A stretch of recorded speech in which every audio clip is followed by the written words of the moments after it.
नमस्कार, news portal to the पर आपका स्वागत है। बिहार कैडर के अधिकारियों अपने पैतृक कैडर यानी बिहार में वह सम्मान नहीं मिलता है जिस सम्मान के वे अधिकारी होते हैं। यदि केंद्र में वे जाते हैं तो अपनी दमदार उपस्थिति से न केवल बिहार कैडर के साथ साथ देश का भी नाम रोशन करते हैं। बिहार कैडर के ऐसे कई अधिकारी हैं जो इन दिनों केंद्रीय प्रतिनियुक्ति पर है। भारत को नक्सल मुक्त बनाने का अभियान रहा हो तो वहाँ रणनीति बनाने में तत्कालीन general secretary government of India 91 batch के IPS प्रवीण वशिष्ठ की अहम भूमिका रही। सरजमी पर रणनीति को क्रियान्वित कराने में 94 बैच के IPS अमित कुमार आगे आए और 2001 बैच के IPS सालीन यानी फील्ड में अमित कुमार और सालीन ने नक्सलियों को खदेड़ दिया और आज नक्सल मुक्त भारत बन गया। वहीं NSG की कमान बिहार कैडर के विभू श्रीनिवासन के हाथों में है। वहीं बिहार कैडर के एक चर्चित अधिकारी और ईमानदारी के प्रतीक सुनील झा भी केंद्रीय प्रतिनियुक्ति पर हैं। ऐसे और कई अधिकारी हैं। उन्हीं में एक नाम और जुड़ा है राजीव मिश्रा जी का।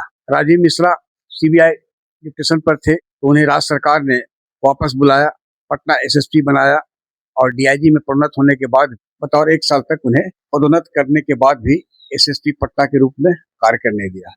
नीतीश कुमार का दौर था, सम्राट चौधरी आए। इसके पहले ही राजीव मिश्रा को और सालीन को बिहार में संड किया गया, ATS दिया गया।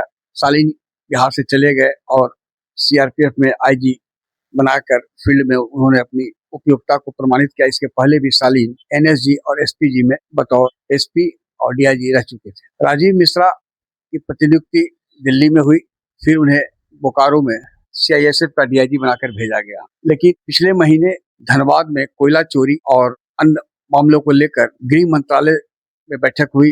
गृह मंत्री चिंतित थे एक अच्छे अधिकारी को धनबाद भेजा जाए और उस वक्त फिर बिहार कैडर के IPS Rajiv Mishra DG CISF की नजरों के सामने आए और उन्हें बोकारो से हटाकर धनबाद जैसे चुनौतीपूर्ण पोस्टिंग दी गई है। BCCL हेडक्वार्टर में वे पदस्थापित किए गए हैं।